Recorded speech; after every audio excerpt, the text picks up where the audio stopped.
Okay, let's jump right into this explainer. Today, we're unpacking something pretty incredible, the Stop Now Foundation. Their vision, literally building a world where everyone is free, safe, strong, and valued. Now, human trafficking, it's one of those deeply complex, hidden issues that honestly can feel completely overwhelming. Like, where do you even start? Well, we're going to break down how this specific foundation has drawn up a highly structured, localized, and totally actionable blueprint to fight back. We'll look at how things like public awareness, education, and direct community action actually dismantle exploitation from the ground up. And you've got to hear their mission statement. It is the absolute anchor for everything they do in San Antonio and across Texas. Quote, "We exist to end human trafficking, and we mean end it." Notice the phrasing there. They aren't just talking about reducing numbers or kind of mitigating the damage. No, they are drawing a hard line in the sand. Having a target that clear, that uncompromising, it's exactly what lets them stay laser-focused in such a tough field. Section 1. Disrupting trafficking locally where it actually happens. You know, popular culture often paints this picture of trafficking as these shadowy, isolated incidents happening far away from our daily lives. But the reality? It's actually much closer to home. It doesn't just happen in the shadows. It happens right out in the open, in our neighborhoods, inside our schools, at our workplaces, and across the online platforms we use every single day, because that's where the exploitation actually occurs. The foundation's strategy is brilliant. Equip the people closest to the problem. By educating communities in these specific environments, they're essentially turning everyday citizens into the first line of defense. Moving on to the blueprint, 6 core pillars. So how do they actually pull this off? Well, they use these 6 operational pillars, and they really show that this organization isn't just well-meaning. They are incredibly methodical. The pillars are survivor-led, trauma-informed, accountable, community-rooted, providing direct care, and acting as consultants. A problem this entrenched, you absolutely can't solve it with just one tactic. You need a multi-pronged strategy. So let's break down what a few of these actually mean in practice and why they're real game changers. First up is being survivor-led, and it means exactly what it sounds like.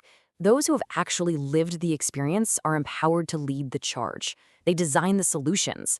Think about what a massive paradigm shift that is. Instead of outside professionals just guessing what victims might need, survivors design the services. They advise on policy. They lead the storytelling. It grounds every single action in the actual lived reality of the people they're helping. It brings a level of authenticity that you just can't manufacture. Then there's the second pillar, which is being trauma-informed. We really need to emphasize the weight of this one. When someone escapes trafficking, the trauma they carry is, well, it's immense. So every program they run is built from the ground up to protect 3 crucial things: dignity, agency, and privacy. Restoring a survivor's agency, their ability to make their own choices and regain control of their life, that is just as important as giving them a safe physical space. This ensures the help they offer never, ever inadvertently causes more harm. The last 4 pillars create this incredibly strong, interconnected framework. Being accountable means open books and annual audits, total transparency. Then there's community-rooted. I actually love this phrasing. They build with neighborhoods, never for them. It's collaboration, not imposition. Then we have care, which is that vital direct support for victims. And finally, consult. They don't just work in a silo. They actively lift up other nonprofits by offering tech and grant assistance, building a much wider, stronger safety net for the whole community. Let's look at how you can help. A call to action. Now, here's where things get super practical. There's this huge misconception that to fight human trafficking, you've got to be a cop or a lawyer or a social worker. But actually, scratch that. Everyday skills are exactly what this team needs. They need outreach folks to spread the word. They need drivers, designers, translators, photographers, retired professionals. There is no single right skill here. By completely breaking down that barrier to entry, they prove that if you have a willingness to help, you absolutely have a role to play in disrupting this. And of course, there is the financial side of the fight. As a registered 501c3 charity, the donations they receive don't just vanish into some administrative void. They directly change lives today by funding 3 literal lifelines.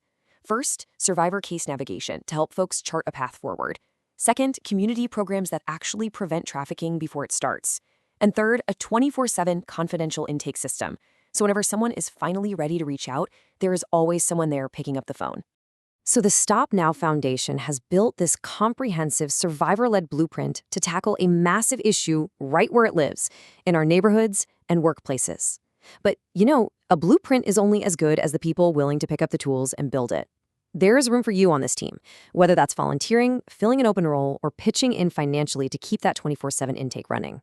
As we wrap up this explainer, I want to leave you with one thought. Armed with the truth about where and how trafficking actually happens, how are you going to use your unique skills to disrupt it in your own community?